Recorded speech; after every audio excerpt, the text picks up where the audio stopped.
most of my fishing tends to be on the bottom with the ledger, but I do like float fishing, and in its right situation it can be very rewarding and fruitful. So how to set up a float correctly in terms of depth? Well, as you can see there, I've just arrived and I'm doing some perch fishing, and I've just put a couple of shots there to anchor the float.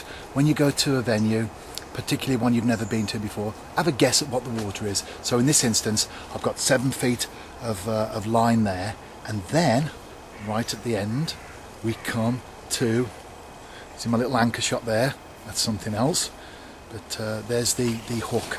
And so what you do then is you get hold of a plummet.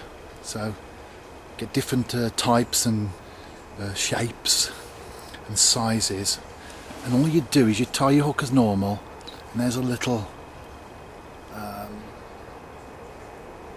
thing on there I'm losing my words, and you hook it in to the cork. So there you are, through the top, hook it into the cork. And so what happens there is, because that plummet is obviously heavier than the float and the shot you would normally put on, is that just goes right the way down to the bottom.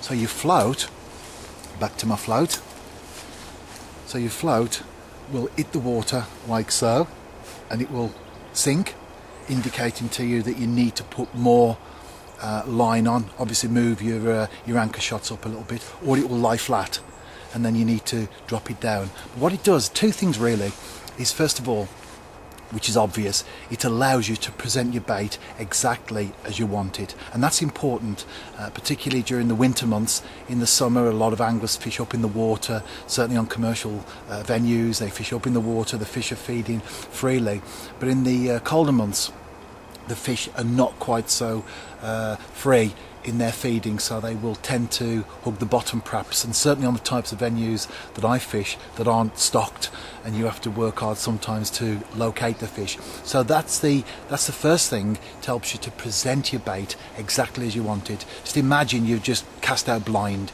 you don't know if you're on the bottom or not, or maybe you put a bait out and you are on the bottom, but you might have 2 feet of line that's just loose, as it were, that's just free. So your fish is messing about with the bait, and you don't even get the indication on your float. You need to keep that nice and tight so you've got the direct indication. And secondly, which of course is allied to the first point, it gives you the exact plan of what's in front of you in terms of depth.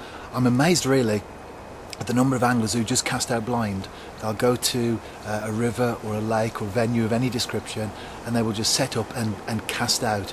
It's important to know what's in front of us.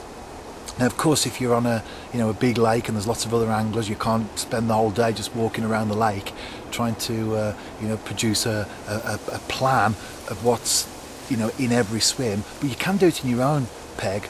And so when you get to the peg, set a float up, put your plummet on and start to cast out.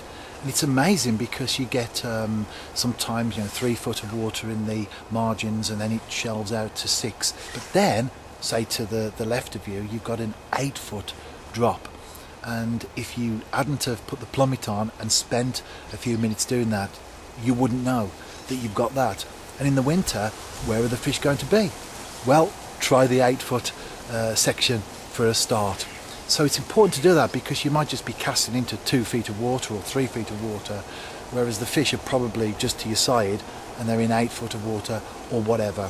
And it also gives you confidence as well, because on difficult days, which will come to all of us, certainly during the winter, when we put that bait out, fishing with the float, we know that it's not going to be a bite a minute. We have to persevere, we have to wait sometimes, we have to build the swim up, but at least knowing we're in the right place, that's a big confidence builder. So a plummet is essential, and if we do any float fishing of any description, certainly needs to be an item that's in our kit bag. And there you are, ready to cast out. Very, very simple. Through the top, into the cork, takes you to the bottom, and then you can set your float properly. And I've just done my swim. I've got 6 feet of water in front of me, and then it drops off to about 8. So I'm fishing 8 feet of water. I've just had a bite 5 red maggots on a size 10 hook. I'm hoping to tempt a big perch, and I've just caught a small roach. Anyway, get the bait back in. This little section of film comes to an end, and if you want to know how I get on, then of course, as always, read the article, and you can find that in the video description box.